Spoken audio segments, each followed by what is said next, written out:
waxay u carartay bannaanka, halkaas ay ku soo weerareen xayniyey ah xilli ay maraysay meel duura. Hase ahaatee, waxaa halkaasi ugu yimid bahalkii, waxaana uu ka badbaadiyey yeydii. Waxa uu ka dhaawacmay gacanta. Beela iyo bahalkii ayaa isku soo raacay qasrigii. Beela ayaa gargaar caafimaad u fidisay bahalkii, iyadoo gacanta kaga xirtay bantaajo si ay dhiigbaxa uga joojiso. Bahalkii ayaa xanuun la qayliyey intii gargaarka caafimaad loo fidinayay, laakiin Beela wax cabsi ah kama aysan muujinin arrinkaasi. Bahalkii ayaa xanuun la qaylinayay intii gargaarka caafimaad loo sameynayay, laakiin Beela wax cabsi ah kama aynan muujinin arrinkaasi. Bahalkii ayaa u sheegay Beela in dhaawacan uusan soo gaari lahayn haddii aysan ka carari lahayn qasriga.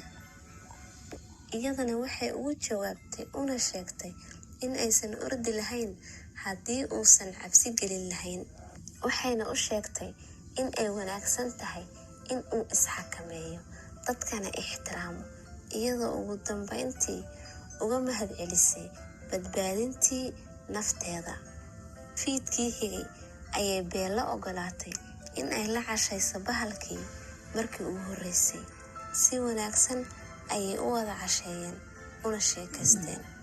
Maalmo kadib labadooda ayaa aad isugu soo dhowaaday. Hase yeeshee ubaxii mucjisada ayaa bilaabay in uu sii yaraado. Arrintaasi aad ayuu uga murugooday bahalkii. Habeen habeenada ka mid ah, Beela waxa ay ku riyootay aabaheed oo aad u xanuunsanaya oo doonaya in uu mar uun arko. Beela ayaa soo carartay oo u timid bahalkii, waxayna u sheegtay in aabaheed uu xanuunsanayo. Bahalkii ayaa aqbalay codsigeeda, waana uu ogolaaday in ay booqato aabaheed oo xanuunsanayay. Si kastaba ha ahaatee, waxa uu siiyey muraayad mucjiso ah. Waxaa kaloo uu siiyey faraanti mucjiso ah, kaasoo ka saacidaya in ay si dhaqso u tagto guriga aabaheed. Markaad booqashada soo dhammaysato, muraayadan eeg, kadibna halkan ku soo laabo adigoo wata faraantiga, ayuu bahalkii ku yiri Beela. Beela ayaa ilbiriqsi ugu tagtay aabaheed, taasoo lama filaan ku noqotay walaalaheed. Booqashada ayaa aad u farxad gelisay aabaheed. Beela aabaheed ayaa si dhaqso u bogsaday.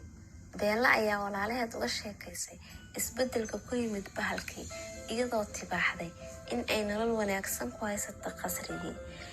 Walaaladii oo xaasidaya ayaa sheegay in arrintaasi ayna suurtagal ahayn.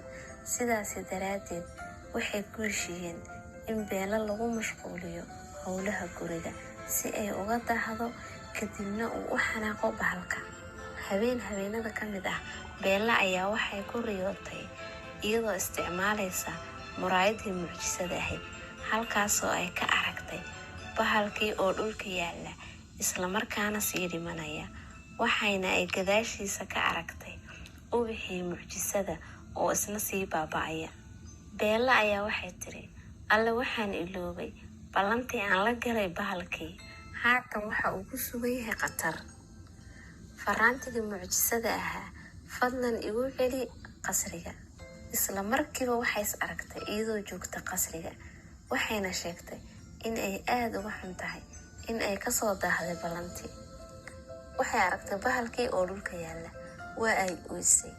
Kadibna dhibic ka mid ah ilintii ayaa ku dhibicday bahalkii, waxaana durbadiiba soo hagaagay ubaxii, halka bahalkiina uu isku beddelay wiil dhalinyaro ah oo amiir ah. Si tartiiba ayuu indhaha u furay, waxa uuna arkay Beela isagoo dhoola cadaynaya. Waxa uu yiri, waxaan ahay Amiir Liam. Waxaan noqday bahal kadib markii aan yeeshay dabeecadda xaasidnimada ah. Waxaa laygu qasbay inaan joogo qasrigan ilaa aan ka baranayo naxariista iyo jaceylka aanan ka helayo qofkii aan guursan lahaa, waana adiga Beela. qasrigii mugdiga ahaa ayaa durbadiiba iftiimay. Dadka yimidna waxay noqdeen kuwo ku nool farxad iyo reereyn. Amiir Liam iyo Beelo waxay yimaadeen guriga boqorka, si ay halkaasi uga aqal galaan. Waxaana halkaasi ka dhacay xalfad weyn oo lagu dabaaldegaya arooskooda.